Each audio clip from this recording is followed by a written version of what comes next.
Cada tiro de largada de uma competição importante renova a pergunta: qual será o limite destes homens e mulheres?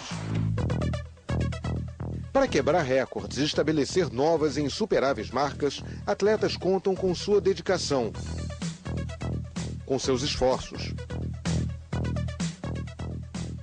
Contam também com um imenso aparato dedicado a descobrir e aperfeiçoar técnicas de treinamento, uniformes e uma alimentação especial. Tudo para permitir a redução de frações de segundo, para possibilitar voos a alguns centímetros mais longos. Mas alguns preferem recorrer ao atalho do doping.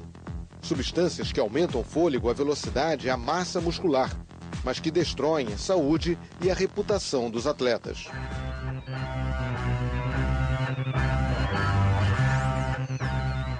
O caso mais recente envolve Dodô, artilheiro do Botafogo. Ídolo da torcida, vive uma sensação diferente. Acostumado a fazer gols bonitos e deixar companheiros na cara do gol, o atacante sofreu um golpe. Foi flagrado no exame antidoping depois do jogo contra o Vasco, quando o Botafogo ganhou de 4-0, 2 gols dele. O frasco acusou o uso de Femproporex, um inibidor de apetite.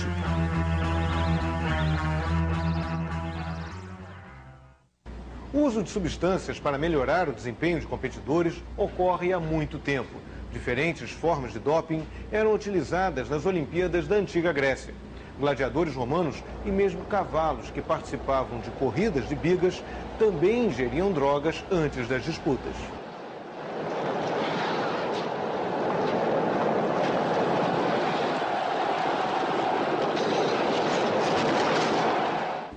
Em 1960, o Conselho da Europa aprova a resolução contra o uso do doping no esporte.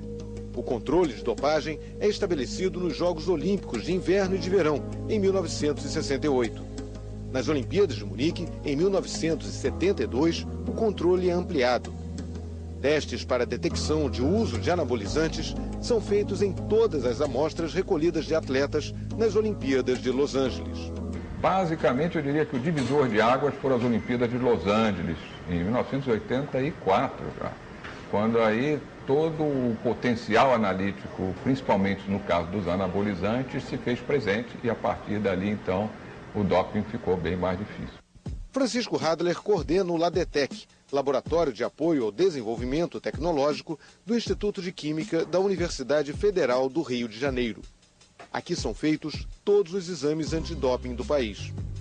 É para este laboratório que serão trazidas as amostras recolhidas de atletas que disputarão os Jogos Pan-Americanos. O que é considerado doping? Nós temos 3 vertentes. Um é a proteção da saúde do atleta, que é muito importante. Mas também é importante, obviamente, que ele vá competir em igualdade de condições com as demais pessoas. Então, a substância dopante não pode melhorar o seu desempenho. E, em terceiro, é a própria ética da figura do atleta, o que ele representa hoje para a sociedade e que, portanto, por exemplo, as drogas de rua, as drogas sociais, também são consideradas como doping no esporte, dentro desse aspecto. No caso, por exemplo, da maconha, que não é um estimulante. Exatamente, no caso da maconha. Ela pode não beneficiar em nada para certas modalidades esportivas, mas ela, de qualquer forma, será proibida. Por esse aspecto da questão da imagem do atleta. Isso, o que ele representa e o que ele está vendendo para a juventude. No fundo, muita preocupação com relação a essa idolatria que, em geral, a juventude tem pelos atletas e aí a tendência eventual de querer copiar comportamentos. E aí os maus comportamentos, pelo menos dentro dos critérios sociais de hoje, deveriam ser evitados. Nas Olimpíadas de St. Louis, em 1904, o atleta norte-americano Thomas Ricks, nascido na Inglaterra, quase morreu depois de ingerir uma mistura de brandy com estricnina durante a disputa da maratona. Nas Olimpíadas de Roma, em 1960, uma tragédia. O ciclista dinamarquês Kurt Jensen morreu por overdose de anfetaminas.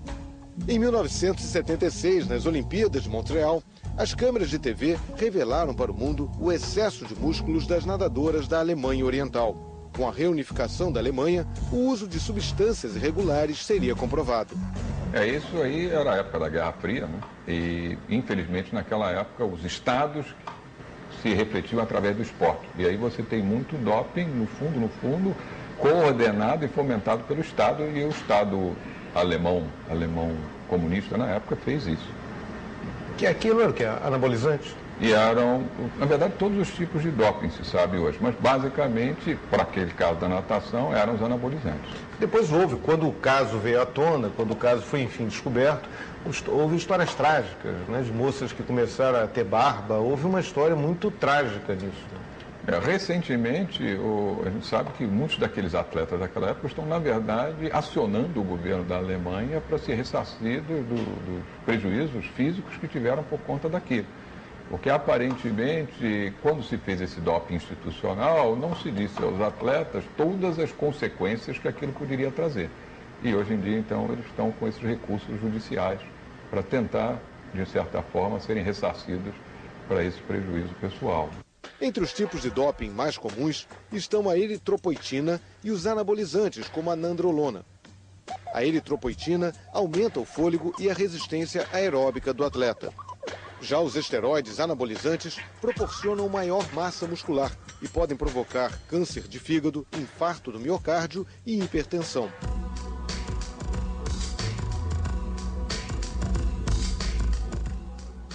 Um dos casos mais conhecidos de uso de anabolizantes é o do canadense Ben Johnson, que em 1988, nas Olimpíadas de Seul, venceu a disputa dos 100 metros rasos. E a largada na final dos 100 metros, Robson Caetano na primeira.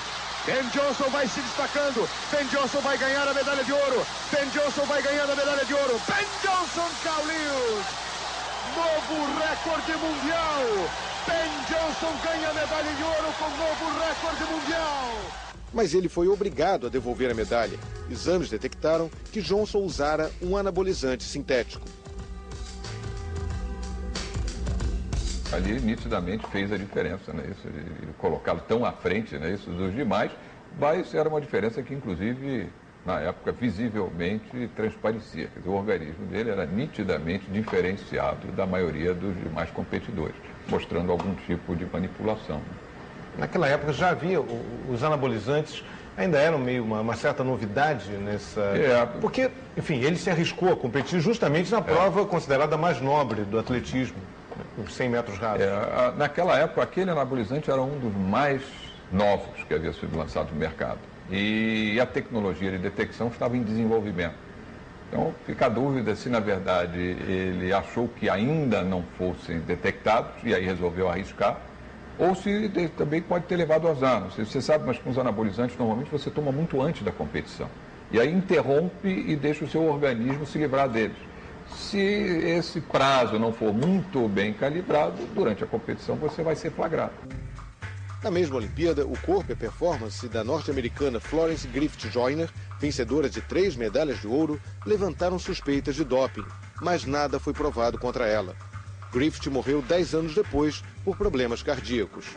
Talvez no caso dela tenha ocorrido essa melhor programação, vamos dizer assim, de limpeza do organismo dela, ou o que às vezes acontece também, a excreção, como a gente chama, ou a liberação dessas substâncias do seu organismo, das suas células, ela varia ao longo do tempo. Pode ser que no momento da amostragem dela, por uma razão qualquer, o organismo não estivesse liberando e com isso o material não foi detectado. A Florence morreu cedo, né, por uma atleta. O uso dessas substâncias pode mesmo trazer consequências muito graves para o atleta. Que consequências são essas? No caso dos anabolizantes, isso é absolutamente catastrófico, porque você sobrecarrega o fígado, então câncer de fígado, mesmo de rins, são coisas mais ou menos normais.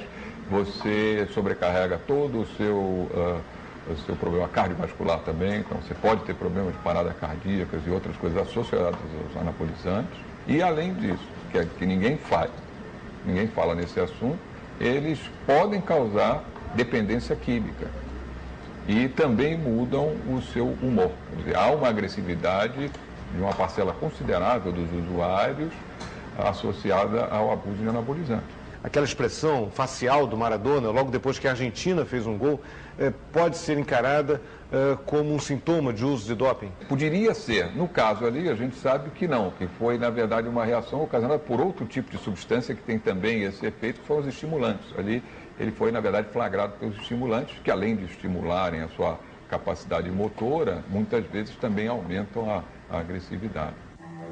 O exame antidoping detectou a presença de efedrina na urina de Diego Maradona durante a disputa da Copa do Mundo dos Estados Unidos.